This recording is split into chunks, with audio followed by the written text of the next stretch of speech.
Good afternoon, everyone. Welcome to this week's special briefing, which I think comes at a very pivotal time. We have energy stakeholders throughout the region, throughout the world, who are accelerating decarbonization strategies, implementing ESG frameworks, and of course, trying to figure out their roadmap ahead for sustainability. Today, I'm joined here with our special presenter, Raja Bu Fakher Al-Din, who is the Oman Country Chief Executive for Bureau Veritas, and we'll be touching on transparency and assurance, commitment on your journey towards net zero. Thanks for joining today, Raja, and I'll hand off to you for the presentation. Thank you, Brian.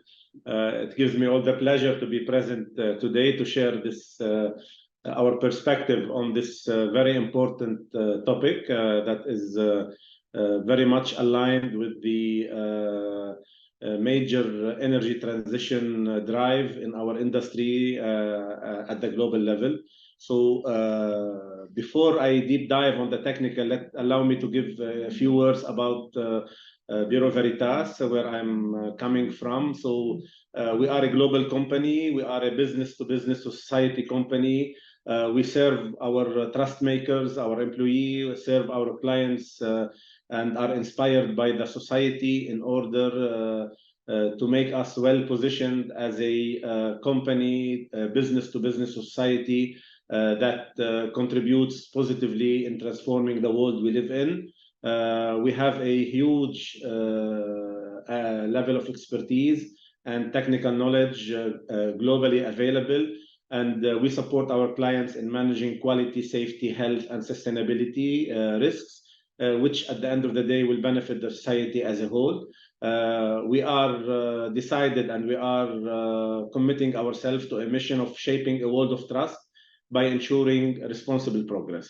We are talking about a 5 billion euro company last year with around 80,000 employees, 400,000 clients, served by around 1,600 offices and laboratories in around 140 countries in the globe. So we are talking about the topic we'll discuss today is coming from the same background of a global perspective. We will talk about why this energy transition drive, why achieving net zero, and how this can happen, and how our international global presence with the various stakeholders allowed us to synthesize this transparency and assurance approach, what we call it an achieving net zero integrated approach. I will touch bases about innovative solutions in this field where Bureau Veritas is involved at the forefront and in this. And at the end of the session, we'll have some questions and answers. I'm happy to answer your questions in relating to the topic. So why and how achieving net zero? It's very clear. The climate change and emissions challenge that we are facing as a society, as at a global level. This have bring together regulators, businesses, activist groups, and the whole stakeholder loop into the swift action towards the energy transition. To achieve this, we have to mainly carbon-intense industries have and are committing themselves into a net zero targets that will steer towards reducing their emissions from the various operations and make greener operations. At the same time, there's a challenge embedded in that, and we can see later on about the complexity of such topic. The industries, at the same time, they need practical steps, because at the end of the day, the community would need still a reliable and affordable energy sources. So this net zero journey, or achieving net zero, is a journey towards the ultimate commitment dates. We are hearing about 2050, 2060 commitments. So it's not a one-time effort, it's a journey that should start and should end at the ultimate. So industries that we have been dealing with, they need a clear roadmap. They need to ensure that their investments that they will commit are being based on a proper and reliable data. And they need to identify where they need to put their investments towards that journey, taking into consideration technological developments, taking into consideration their portfolio of assets and other inputs. If we link all what we are saying to the recently concluded COP27, one of the outcomes, there was a high-level expert group to address net zero commitments, and they clearly published a report during the COP27 about guidance to entities how to ensure credible, accountable net zero pledging. So here we are saying we are hearing at the global level a need for credible and accountable. So this ties it up to our topic today, and this is where we can summarize the perspectives from an internal and external point of view in this pyramid, I would say. So it's about industry. They need confidence in their data. The industry have been driven in various degrees by an estimation of emissions. Now, to have more confidence in the data, we are realizing, and it is obvious that this is needed, we are realizing a requirement to shift from estimation to measurement. And this will give more confidence on the data. That would allow the second level of the pyramid, which is identifying priorities. As we said, achieving net zero is a journey that spans over multiple number of years. So for that reason, to identify your CapEx, your investment priority in your achieving net zero journey, you need to identify your hotspots, where I should invest first. What are the available technologies that are readily available with a reasonable investment that will allow me to achieve my objectives at the hotspots, at the right hotspots towards my ultimate journey. So structured data, a proper confidence in the data that which is based on measurement, will allow any industry to identify the hotspots and start aligning their priorities, aligning it with the strategy and investments. At the end of the day, as we are proceeding with this journey, there's a value created, and this is very important aspect, both internally and externally. The value will be created by being able to transparently report on the journey, report on the emission data, and this will allow the shareholders to rip up value out of their investments. We are listening, we are witnessing, and we are hearing a lot of talks about carbon credit or carbon taxes. We are talking about financing that's going to be linked to emission declaration and emissions improvement and net zero targets achievement. So all this will help when we have this transparency that is based on assurance, will allow such companies to rip up value from their journey. And at the same time, internally, it will allow them to preserve their brand image. It would allow them to save, because when we talk about emissions, it's a product loss to the environment. Apart from the environmental impact, it's a product by itself. It's a value loss. So once we reduce our emissions, once we reduce we have a transparency in our journey, this will allow us to reap value both internally and externally. Next, I will move to how we are foreseeing this from an integrated approach. To be able to do this, let us look a little bit about the topic again from a little bit of a different perspective. So we were talking about climate change sustainability, then ESG, which is part of that, and we took the environment and the climate change. And then we said we need to achieve net zero. This is mainly three pillars under it. It's the carbon inventory or the emission inventory. It is the environmental impact and life cycle assessment of analysis of our products, and it is the emission reduction or the decarbonization approaches that I need to take in order to enhance and in order to take decisions towards my achieve net zero journey. So let us go more granular. If we go more granular, under the emission inventory or the carbon inventory, we need an audit in order to ensure that our data are reliable. We need to measure, and this is the bottom line of the pyramid, if you recall, which is shifting from estimation to measurement. And here there are different technologies and there are different methods, and these are mainly categorized by bottom up, top down. Bottom up is the granular measurement at the site using different techniques.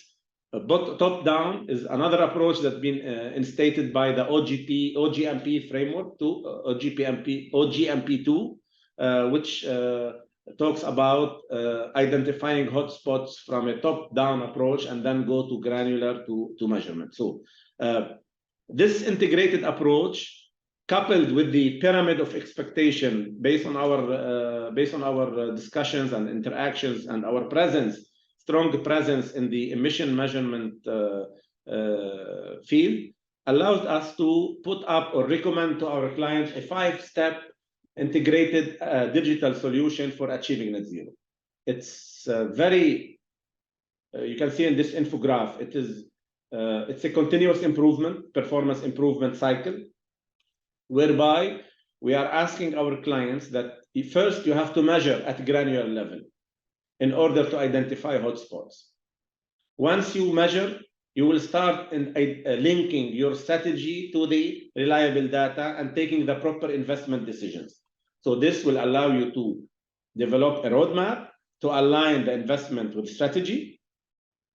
Obviously, you should monitor the investments you have done, which are realized typically at a reduction projects or emission reduction projects, in order to be able to consolidate the improvement that have been brought up from a certain baseline, measurement baseline, in order to report and transparently report.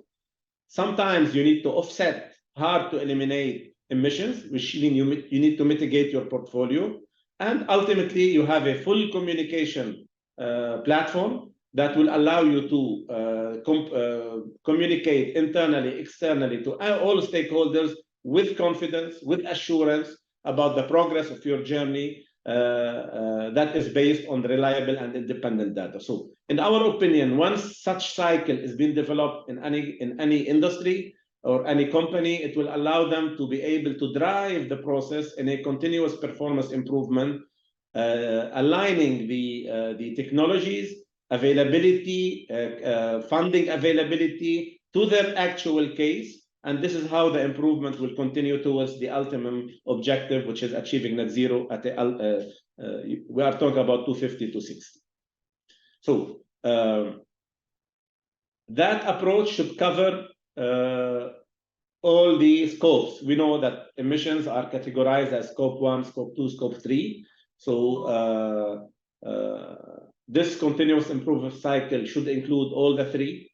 Because when we are achieving net zero, we are talking about the integration of the 3 dimensions of the scopes. Such approach would allow as I said, when we talk about the granularity, we are talking about asset level, country level, and corporate level. We have, being a global company, we are in interaction with the companies that have multi-geographic operation. And it's very important when we talk with the corporate persons at such company, they always sense a certain misalignment between strategy at corporate level and numbers being reported from country level. And this is a major issue identified from our interaction with our clients. And they appreciate a lot if they can have this alignment being assured and transparently reported. So the first thing at the top down we have to ensure that there is alignment from country level to the corporate strategy.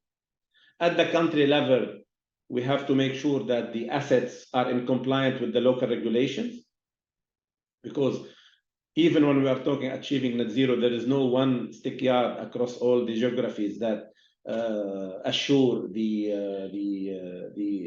compliance requirement. And finally, at the asset level, there should be a proper and reliable quantification approach that would allow, because at the end of the day, this is where the emissions are generated. So it will allow the progress improvement process to be monitored and to be identified and monitored. I will skip this given the time restraint. So finally, we need a reliable quantification that need to be compared to a certain threshold as part of the journey, as part of the strategy, and reliable. So quantification and reliable, these are the two messages that are very important in my speech today, is that we need everyone to try to maximize quantification of data rather than measurement, rather than estimation. And we need to make sure while doing so, this is reliable, represent the reality, so that decisions need to be taken and improvement and process need to be implemented and monitored. So if we do this, this will allow us to have the compliance. And as I said, we are talking about technology involved. This technology maybe it's not 100% available today, but don't forget, we are embarking on a journey that will go to 2050, 2060. So we have to at least know our baseline and start dedicating our investments, considering what are the available technology now. Tomorrow, new technologies will come. It's okay. My data is structured. I'm aware about my emissions, and this is where new technology will help me to either speed up or take better decisions in the future. So this is what would allow us to what we are advising: structure your data and make it reliable, and start taking the decision as the industry and as the technology support you in doing so. At the end of the day, you will be able to cascade down your KPIs and your improvement up to a unit level, up to a production unit level, from corporate to country to asset to unit. And this will allow you to align incentives to the operators, to the unit holders, unit managers, and XYZ. So when you have all this data structure and reliable, I guess all this can be done, and it will drive the continuous improvement. Finally, we're offering our clients as well all this under a very high-end digital platform that would allow all these multi-level, multi-geographic layering and structured data to be dashboard and presented internally and externally. So finally, as I said, we have some innovative solutions that align with the top-down, bottom-up. I just want to show it from satellites, drones. These are involving some partners, involving some building up on our existing know-how. But at the end of the day, these all integrate together in order to offer our clients their acceleration to their achieving net zero journey. And this will fit with the current, as I said, the OGMP, which is demanding such type of approaches. So these are our contact details, and we are happy to answer any question or to provide more details in the topics. Thank you, Brian. This is the end of my presentation. Thank you, Raja. We appreciate, of course, your insights in the presentation. I just wanted to ask a few general questions before we wrap up. Yes. Of course, you mentioned quantification as a big point that you wanted to stress today. The movement from essentially estimation to measurement, or even granular measurement of emissions. And of course, while everyone's on their net zero journeys, they're taking massive actions. These actions need to be based on measurements, even to benchmark, essentially. Where do you see the industry at this point in time in understanding the importance of measurement? And are you seeing progress being made or a shift in terms of implementation and achieving this granular data that's necessary to move forward? Yeah. Look, the answer, the maturity of this shift depends from jurisdiction to jurisdiction. In some jurisdictions, it is regulated, this measurement, granular measurement. In some others, it's not. In some situations, it depends on the self-commitments from the entity. For that reason, I would say that the shift have started. We have, throughout our interactions with a lot of clients across different geographies, we are responding to demand standards from them. They are shifting into the measurement. We are not there 100%, obviously, but I'm confirming that the shift kickoff have started, and we are, as Bureau Veritas, are very close to our clients in helping them escalate and accelerate this shift. Awareness, I believe it is almost mature. Implementation, we are seeing the kickoff of it. This is my response to you. And of course, just to follow up with that, implementation requires thinking about technology. As you had mentioned earlier, of course, not all technologies are created the same in order to achieve those measurements. Yeah. What would you suggest in a sense, as an energy company, where to start when looking at technologies to measure emissions? Look, I always advise my clients is that technology is not the objective. The objective is to reduce emissions. For that, and again, I'm saying, achieving net zero is a journey that spans towards maybe 20, 25 years to come as per the commitments or even more. For that reason, technology shouldn't be the objective. The objective should be the emission reduction. Utilizing the best available technologies at the time you are taking your decision in your journey, wherever you are in the journey. For that reason, my advice is select the journey or the technology that fits your budget and your strategy at that time. And for sure, when we evolve down the line in the timeline, there will be new technologies coming. There will be new innovations coming, because all this ecosystem is being created. And this is where you can invest further in order to reduce further your emissions. So this is very important aspect, because when I talk to some clients, they always say, okay, I want to use the best of this, the best of that, it's expensive. Oh, come on, it's not necessarily now.